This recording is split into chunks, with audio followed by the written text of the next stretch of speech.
Hello दोस्तों, मेरा नाम नीरज। स्वागत है आपका ITI ट्रिक्स यूट्यूब चैनल पर। दोस्तों, आज की इस वीडियो में हम ITI की मैकेनिकल ट्रेड जैसे फिटर, टर्नर, मशीनिस्ट, वेल्डर के टॉप 20 ऑब्जेक्टिव क्वेश्चन सॉल्व करेंगे जो बार बार एग्जाम में रिपीट होते हैं। दोस्तों, यह सारे क्वेश्चन 2026 में होने वाले एग्जाम जैसे MP PGCL, DRDO, MP training officer, ISRO, ITI, ALP एवं सभी एग्जाम जिसमें आपको ट्रेड थ्योरी के क्वेश्चन आते हैं उसमें पूछे जाएंगे। यह सारे क्वेश्चन निम्न पैटर्न पर आधारित हैं और जो प्रीवियस ईयर में एग्जाम हुए हैं उनके आंसर की से मैंने लिए हैं। दोस्तों, मेरा सिलेक्शन MP PGCL 2025 के एग्जाम में हुआ है और अभी मैं Sanjay Gandhi thermal power station में प्लांट असिस्टेंट के पद पर जॉब करता हूं। दोस्तों, चैनल को ज़रूर सब्सक्राइब कर लेना। यहाँ आपको डेली वीडियो मिलेंगे जिसमें हम मैकेनिकल ट्रेड के टॉप 20 MCQ सॉल्व करेंगे। इन ऑब्जेक्टिव क्वेश्चन का आंसर जानने से पहले आप अपना आंसर ज़रूर कमेंट में करना और लास्ट में बताना कि आपने 20 में से कितने क्वेश्चन सही किए हैं। तो चलिए शुरू करते हैं हमारा वीडियो। पहला क्वेश्चन है, शीट मेटल के काम में कौन सी धातु बहुत नरम और भारी होती है?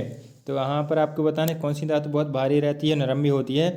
ऑप्शन ए में है लेड, ऑप्शन बी है काला लोहा, ऑप्शन सी है एल्यूमिनियम, ऑप्शन डी है तांबे की शीट। तो आप सभी जानते होंगे दोस्तों, जो हमारा लेड होता है वह बहुत भारी धातु होती है, नरम भी होती है। तो इसका हमारा पहले क्वेश्चन का ऑप्शन ए राइट हो जाएगा। नेक्स्ट क्वेश्चन देखते हैं, कौन सी धातु की शीट पानी और मौसम के संपर्क को झेल सकती है? काफ़ी इंपॉर्टेंट सवाल है दोस्तों, बहुत लोग इसमें कन्फ्यूज़न हो जाते हैं। तो वह कौन सी शीट है दोस्तों जो मौसम के संपर्क को झेल सकती है और पानी के संपर्क को झेल सकती है? वह होती है दोस्तों गैल्वेनाइज आयरन शीट। उसको हम क्या बोलते हैं? जस्ती लोहा की शीट भी बोलते हैं। तो इसका हमारा दूसरे का ऑप्शन डी राइट हो जाएगा।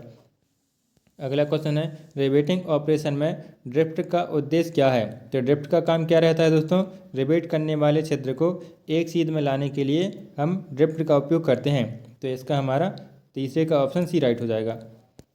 चौथा क्वेश्चन देखते हैं, रिवेटिंग में एक्स के रूप में चिन्हित भाग का नाम बताइए। तो यहाँ पर आपको जो चित्र दिखाया गया है रिवेटिंग करते समय, यह कौन सा टूल्स है? इसको हम बोलते हैं दोस्तों फुलरिंग टूल्स बोलते हैं। तो हमारे चौथे का ऑप्शन डी राइट हो जाएगा। और यहाँ पर एक दोस्तों ऊपर यहाँ पर जो दिख रहा है यहाँ पर लगा हुआ है, एक ऐसी टूल्स यहाँ पर लगा रहता है, तो उसको हम क्या बोलते हैं? कॉल्किंग टूल बोलते हैं। तो इसका हमारा चौथे क्वेश्चन का ऑप्शन डी राइट हो जाएगा। अगला क्वेश्चन देखते हैं, कौन सा हथौड़ा रिवेटिंग के लिए उपयुक्त है? तो सभी जानते होंगे दोस्तों, काफ़ी इजी क्वेश्चन आपसे पूछा गया है। रिवेटिंग करते समय हम किसका उपयोग करते हैं? बॉल पिन हैमर का उपयोग करते हैं। तो इसके हमारा पाँचवें का ऑप्शन बी राइट हो जाएगा। अगला क्वेश्चन है, शीट मेटल के कोने पर कौन सा नोच 45 डिग्री के कोण पर काटा जाता है? तो 45 डिग्री पर दोस्तों कौन सा नोच काटा जाता है? तो वह होता है दोस्तों स्लैंट नोच, उसको हम बोलते हैं। तो इसका हमारा ऑप्शन बी राइट हो जाएगा। और स्क्वायर नोच कितने पर रहता है दोस्तों? वह 90 डिग्री पर रहता है। अगला क्वेश्चन है, शीट धातु के दो किनारों को एक साथ जोड़ने द्वारा बनाए गए जॉइंट का नाम क्या है? तो दोनों शीट धातुओं को हम एक साथ जोड़कर जो जॉइंट बनाते हैं दोस्तों, उसको क्या बोलते हैं? उसको सीम बोलते हैं, सीम जॉइंट। तो इसका हमारा सातवें का ऑप्शन बी राइट हो जाएगा। अगला क्वेश्चन है, पाउडर के रूप में सोल्डरिंग के लिए इस्तेमाल किया जाने वाला फ्लक्स कौन सा है जो गर्म करते समय वाष्पित हो जाता है? काफ़ी इंपॉर्टेंट सवाल है दोस्तों, बार बार एग्जाम में रिपीट होता है और आपसे ये आगे एग्जाम में भी पूछा जा सकता है। तो इसका हमारा दोस्तों क्या हो जाएगा? अमोनियम क्लोराइड इसका राइट आंसर हो जाएगा। जो पाउडर के रूप में उपयोग किया जाता है और ये वाष्पित भी हो जाता है। तो आठवें क्वेश्चन का हमारा ऑप्शन डी राइट हो जाएगा। अगला क्वेश्चन देखते हैं, इस सीम के प्रकार का नाम बताइए। तो यहाँ पर आपको कौन से प्रकार का सीम जॉइंट दिख रहा है? ये हमारा होता है दोस्तों कौन सा? लैप सीम होता है। तो इसका हमारा ऑप्शन ए राइट हो जाएगा। 10वां क्वेश्चन है, रिवेटिंग के सिरे के प्रक्षेपण से बचने के लिए किस रिवेट का उपयोग किया जाता है? तो रिवेट का जो हेड रहता है दोस्तों, तो हेड को बचाने के लिए हम किसका उपयोग करते हैं? तो वह होता है दोस्तों कौन सा? काउंटर सिंक हेड रिवेट होता है। तो उससे क्या फ़ायदा होता है? जो हमारा जिस भी धातु पर हमें रिवेटिंग करनी है तो वह उसके अंदर ही चली जाती है, मतलब थोड़ा नीचे घुस कर चली जाती है। इस तरीके से कुछ होती है, यहाँ पर मैं चित्र बनाकर दिखाता हूँ। इस तरीके से ये रिवेट रहती है। तो ये जो यहाँ पर आपको थोड़ा दिख रहा है ना मुड़ा हुआ, तो वह एकदम फ्लैट हो जाती है। तो ऊपर उसका हेड नहीं दिखता है, तो उसमें कोई भी विरूपण नहीं हो सकता है। तो इसका हमारा ऑप्शन डी राइट हो जाएगा, counter sink head rivet. Next question देखते हैं दोस्तों। 11वां क्वेश्चन है, बंकिंग से बचने के लिए रिवेटिंग के बीच न्यूनतम दूरी क्या है? तो रिवेटिंग के बीच दोस्तों कितनी दूरी हम रख सकते हैं? पहली रिवेट जैसे ही हम लगाते हैं तो पहली रिवेट से दूसरे रिवेट तक की जो दूरी रहती है दोस्तों, वह हम कितनी रखते हैं, वह रखते हैं दोस्तों 3D रखते हैं। जितना भी इसका व्यास रहेगा रिवेट का, तो रिवेट के व्यास से 3D दूरी हम रखते हैं। तो उसको हम क्या बोलते हैं, ये तो इससे क्या होगा, जो भी मतलब जो प्लेट है वो फटेंगी नहीं बीच में से, ठीक है। पास पास लगा देंगे तो क्या होगा, प्लेट फट भी सकती हैं।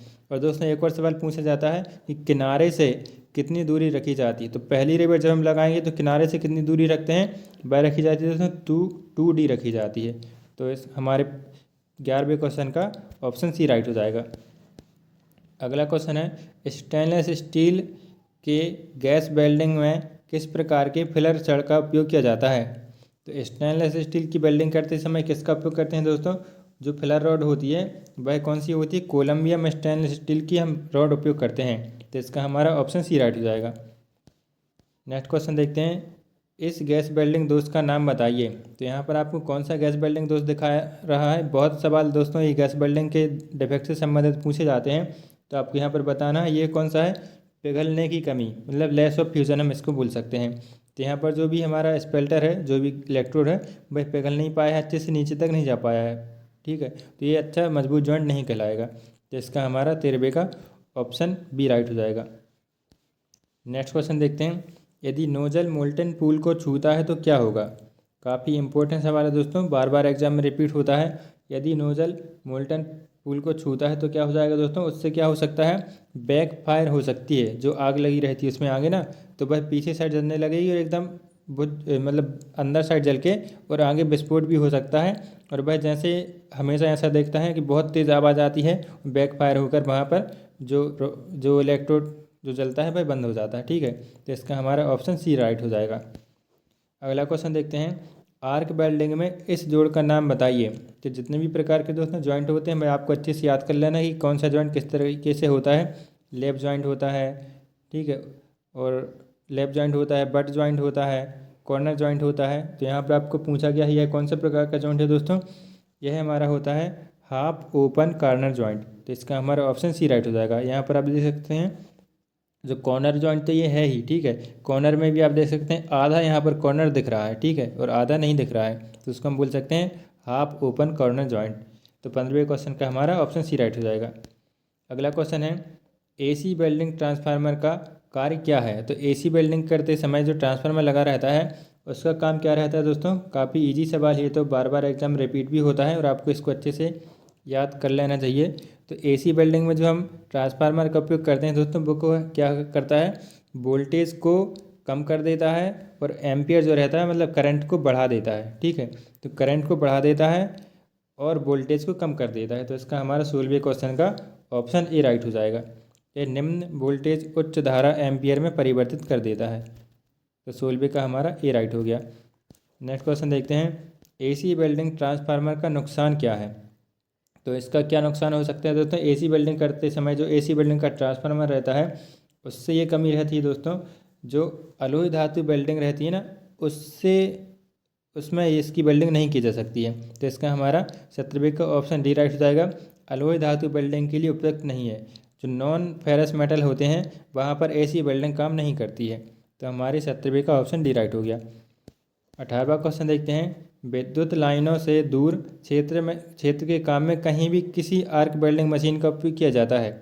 ऐसी जगह पर जहाँ पर लाइट नहीं पहुँच सकती है, ठीक है, वहाँ पर कौन सी मशीन का उपयोग करेंगे दोस्तों, वहाँ पर हम इंजन जनरेटर सेट का उपयोग करेंगे। तो 18वें क्वेश्चन का दोस्तों हमारा ऑप्शन सी राइट हो जाएगा। तो वहाँ पर इंजन जनरेटर में क्या होता है, वहाँ पर अपने आप जनरेटर से अपनी बिजली बनती है और वहाँ पर हम आसानी से वेल्डिंग कर सकते हैं जहाँ पर बिजली नहीं पहुँच सकती है।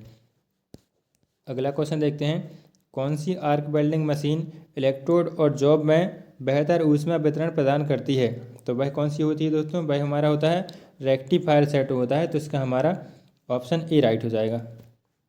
लास्ट क्वेश्चन देखते हैं, एसिटिलीन गैस पर सिलेंडर पर किस रंग का पेंट होता है। बहुत इजी सवाल है दोस्तों। एसिटिलीन पर कौन से रंग का पेंट रहता है, तो वह होता है दोस्तों मैरून कलर का होता है एसिटिलीन पर। और काले रंग का किस पर होता है दोस्तों, वह होता है ऑक्सीजन सिलेंडर का रंग काला होता है और एसिटिलीन का मैरून कलर होता है। तो दोस्तों हमारे 20वें क्वेश्चन का ऑप्शन डी राइट हो जाएगा। इस तरीके से हमारे दोस्तों सारे 20 क्वेश्चन कंप्लीट हो गए हैं उसका आप ये आंसर की भी देख सकते हैं। और अगर आपको इसका PDF चाहिए तब हमारे व्हाट्सएप ग्रुप पर ऐड हो जाइए, वहाँ पर हम इसको आपका PDF दे देंगे, या तो फिर आप डिस्क्रिप्शन में दिए गए लिंक से इसका PDF डाउनलोड कर सकते हैं। तो चलिए दोस्तों, मिलते हैं अगली वीडियो पर, तब तक के लिए आपका बहुत बहुत धन्यवाद।